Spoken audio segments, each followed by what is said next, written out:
اعوذ باللہ من الشیطان اللعین الرجیم بسم اللہ الرحمن الرحیم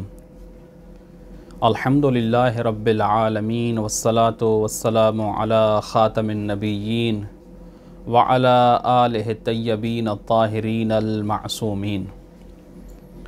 اما بعد فقد قال اللہ سبحانہ وتعالی فی محکم کتابہ بسم اللہ الرحمن الرحیم یا ایہا الرسول بلغ ما انزل الیک من ربک وَإِن لَّمْ تَفْعَلْ فَمَا بَلَّغْتَ رِسَالَتَهُ وَاللَّهُ يَعْصِمُكَ مِنَ النَّاسِ إِنَّ اللَّهَ لَا يَهْدِي الْقَوْمَ الْكَافِرِينَ۔ اس خوشی کے موقع پہ جو کہ عید اللہ الاکبر ہے، تمام مومنین کو ہم اپنے طرف سے مبارکباد اور ہدیہ تبریک پیش کرتے ہیں۔ تو پیغمبر اکرم صلی اللہ علیہ وآلہ وسلم نے لوگوں کو جمع کیا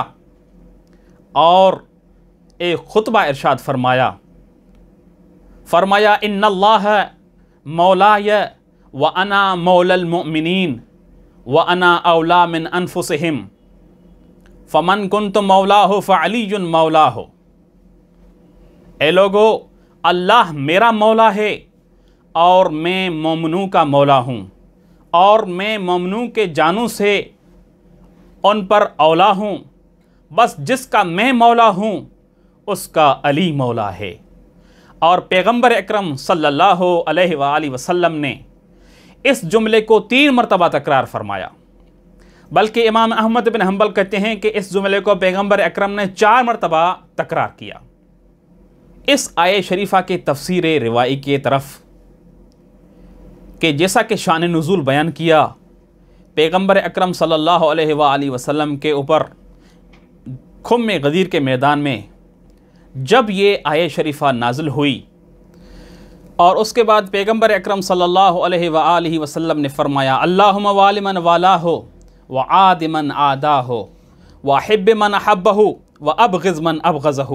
وانصر من نصرہ واخذل من خذلہ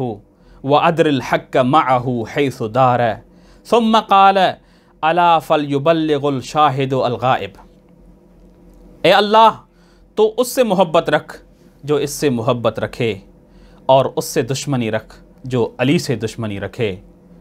اور اس سے محبت رکھ جو علی سے محبت رکھے، اور اس کے ساتھ بغض رکھ جو علی کے ساتھ بغض رکھے، اور اس کی مدد فرما جو علی کی مدد کرے، اور اس کو چھوڑ دے جو علی کو چھوڑ دے، اور فرمایا بار الہ حق کو ادھر موڑ دے جہاں پر علی ہو۔ اور پھر مخاطبین کو فرمایا تم پر واجب ہے کہ اس حکم اور پیغام کو تمام ان افراد تک پہنچا دو جو یہاں پر حاضر نہیں ہیں۔ یہ حدیث متواتر حدیث ہے۔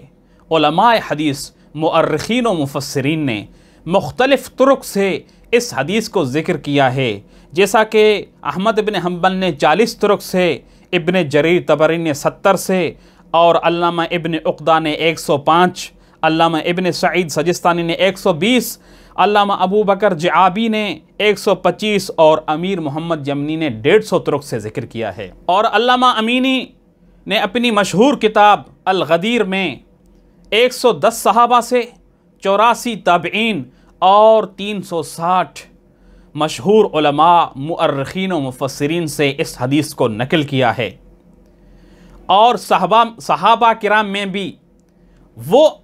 صحابہ ہیں جو متفق ثقہ ہیں عند جمیع المسلمین، جیسا کہ جابر بن عبداللہ انصاری ہیں، عبداللہ بن مسعود ہیں، اور ابن عباس ہیں، اور ابو سعید الخدری ہیں، اور باقی اصحاب ہیں۔ جیسے ہی یہ حکم پیغمبر اکرم صلی اللہ علیہ وآلہ وسلم نے بیان کیا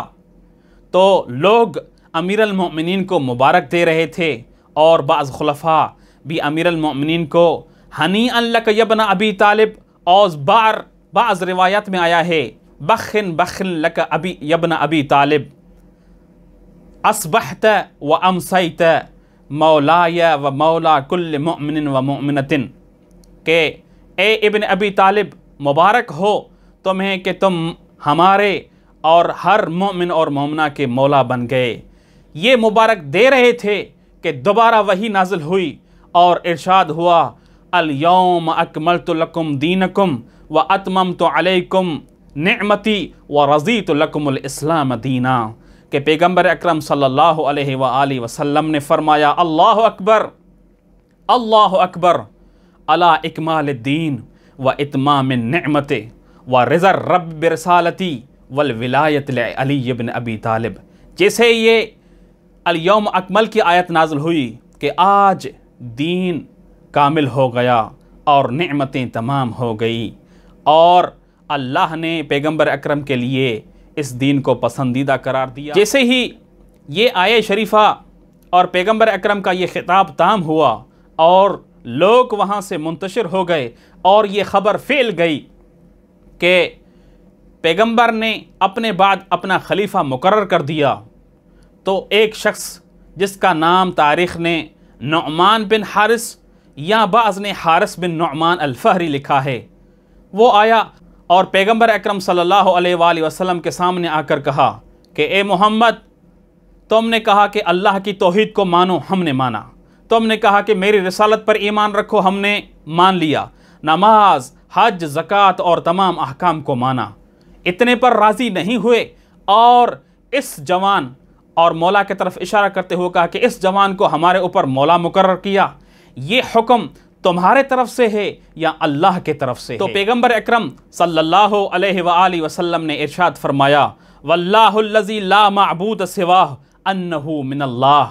اس معبود کا قسم جس کے سوا کوئی معبود نہیں ہے، یہ حکم اللہ کی طرف سے۔ جب اس شخص نے یہ سنا کہ پیغمبر نے فرمایا کہ یہ حکم اللہ کی طرف سے ہے، تو یوں کہا الہی ان کان ھذا حقا منک فانزل علینا حجارۃ من السماء، بار الہ اگر یہ حکم حق ہے اور تمہارے طرف سے ہے تو میرے اوپر آسمان سے پتھر نازل کرو۔ اتنے جملے تھے کہ وہ اپنی سواری تک ہی نہیں پہنچا کہ اللہ کی طرف سے ایک پتھر آیا جو اس کے دماغ میں لگا اور نیچے سے گزر گیا اور وہ وہیں پر مر گیا۔ اس آیہ شریفہ اور اس تائید سے یہ پتہ چلتا ہے کہ اس آیت میں جس حکم اور پیغام کو اللہ کے رسول اتنے شدت اہتمام سے بیان کر رہے تھے وہ کوئی فرعی اور جزئی حکم نہیں تھا، بلکہ ایسا حکم تھا جو